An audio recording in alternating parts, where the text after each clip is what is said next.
Em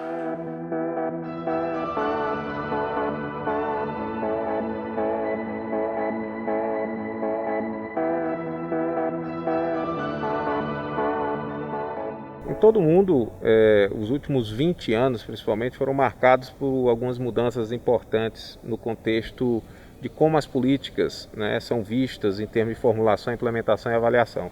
Isso pode ser resumido como uma ideia geral que envolve uma outra ideia muito interessante, que é a tradução do conhecimento. A tradução do conhecimento é um processo iterativo, dinâmico, que envolve síntese, intercâmbio, disseminação e aplicação ética do conhecimento para melhorar resultados nas políticas públicas, principalmente nas políticas de saúde.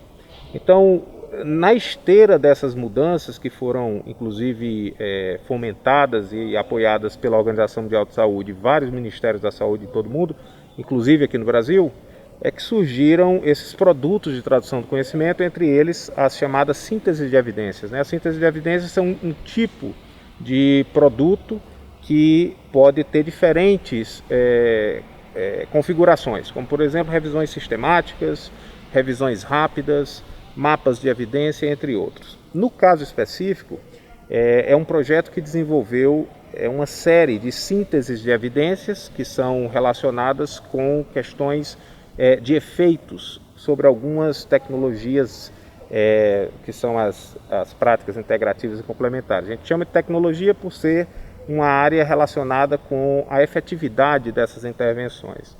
Então essas revisões elas são desenvolvidas sobre perguntas específicas e que são direcionadas principalmente a efeitos clínicos e não clínicos de algumas intervenções clínicas e não clínicas. Você tem no contexto das PICs diversos exemplos de intervenções que não são intervenções de natureza clínica e que produzem também resultados que estão fora vamos dizer, da definição estreita do que é um desfecho clínico. Então essas revisões elas tiveram esse escopo, Eram perguntas que nasciam dos interesses relacionados com a política específica e aí as revisões eram desenvolvidas e ofertadas como subsídio para discussões, para tomada de decisão. Isso obviamente se encaixa num modo de fazer tradução do conhecimento que é bastante disseminado em todo o mundo, inclusive aqui no Brasil, como eu já mencionei, e a Fiocruz Brasília possui, vamos dizer, uma expertise adicional em relação ao uso dessas metodologias para apoiar a melhoria das políticas, especialmente aquelas que contribuem para a saúde pública.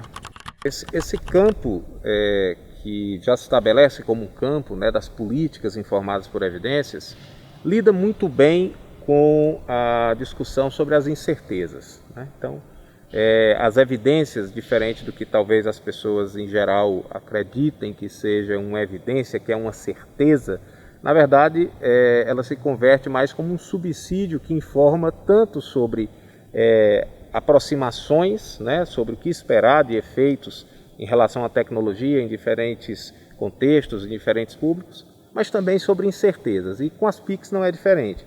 Então nós temos não apenas um gradiente bastante diversificado de grau de confiabilidade na evidência, mas acima de tudo a gente tem nessa diversidade também uma oportunidade de perceber a necessidade de novas pesquisas, de alto nível, como por exemplo pesquisas com desenho especialmente voltados para identificar efeitos relacionados com alguma dessas tecnologias.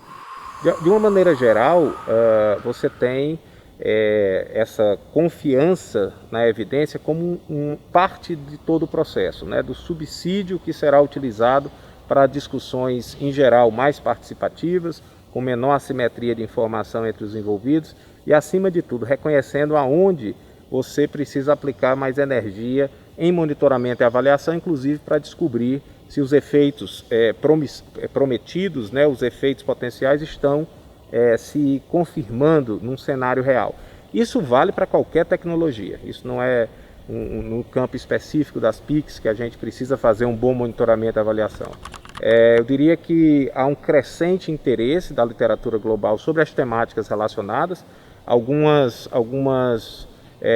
intervenções têm eu posso dizer, mais de uma centena de revisões sistemáticas disponíveis, que é o caso da acupuntura, por exemplo, e outras estão num estágio mais incipiente, mas percebemos que há um interesse da comunidade global de desenvolvimento e síntese de evidência sobre essas temáticas. Então esse, em geral, é o cenário, em termos bibliométricos, vamos dizer assim, do que nós temos encontrado. E os achados, eles têm também gradientes de confiança, gradientes de certeza, e obviamente isso pode ser muito bem explorado numa discussão mais franca e mais bem informada entre os legítimos interessados em um problema e na solução dele, que na verdade é a essência das políticas informadas por evidências, que é um processo de tradução do conhecimento.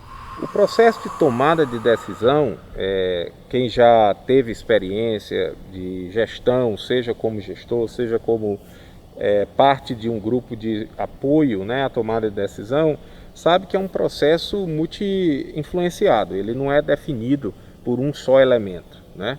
Em geral, você tem diversos fatores aí, inclusive fatores atores, né, se articulando para contribuir de alguma maneira com um processo que resulta na promulgação de uma nova política, na implementação de um novo programa, em algum aspecto que vai repercutir sobre a vida das pessoas.